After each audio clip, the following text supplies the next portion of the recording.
We do substance use disorder treatment and domestic violence intervention treatment.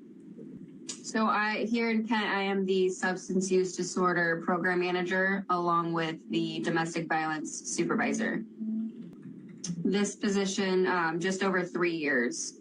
Okay. I have a bachelor's degree in psychology, and then I got myself credentialed as a substance use disorder professional through courses I took at Highline. It's 45 credit hours within counseling and substance use disorder. I mean, everything's kept. We are required to keep all records for 7 years. So we keep assessments, treatment compliance reports, progress notes, UAs. Everything we do is recorded and kept for 7 years. Correct. And when we're with the client, we're actively working on it. And then once the client may leave the facility, we may be finishing editing the report, or after we've gathered more information, continuing working on it. But yes.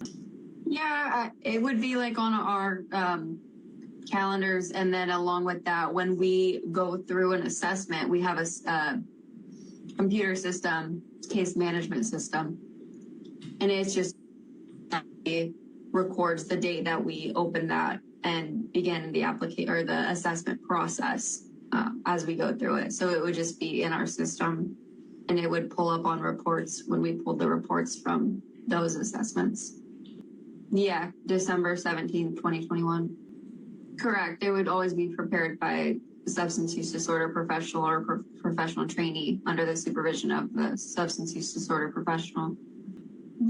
So after her assessment back in 2020, she did do a treatment intake, enrolling into a 1-year intensive outpatient treatment program.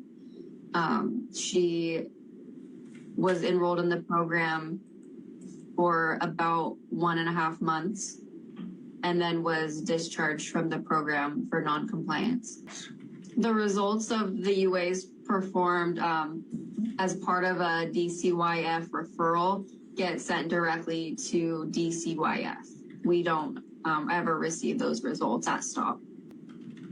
So we have the referral forms that the caseworker will send us when they are initially referring the client. And we use those forms as part of the UAs if they come and take the UA. If they do not show up on their day that they're assigned to take a UA, we write no show on it and then send record to the caseworker. And then we have a filing system that's digital and a physical copy in a file. Correct. They're prepared daily. So at the time, what's 5 p.m. is the latest that someone could appear to provide their UA for DCYF. And after 5 p.m., the no-shows for the day are all reported. To my knowledge, yes, that would be protocol. It'd be sent daily for each no-show. I believe there are some that may be from this calendar year. I'm not 100% certain, but I do believe there was a referral at some point in 2022. I'm sorry, I missed the question. Yeah, when we would receive the results back from the lab, they would be filed appropriately. We began virtual treatment in mid-March of 2020, which would be during the time when she enrolled was in April. So sessions were virtual at that time. Correct. It was through Zoom, just like this. Based on my background, my learning, my experience in the field, drug addiction is not something that is cured. It's more maintained. Parts of it, maybe. I don't know verbatim or all of the specifics.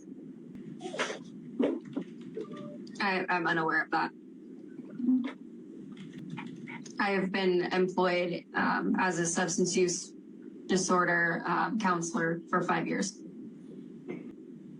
So your first substance use assessment was completed by I believe either it might have been Richard or it might have been Rita, Richard Gilbert, substance use disorder professional, or it's Rita Marchuk, who was a substance use disorder professional trainee at the time.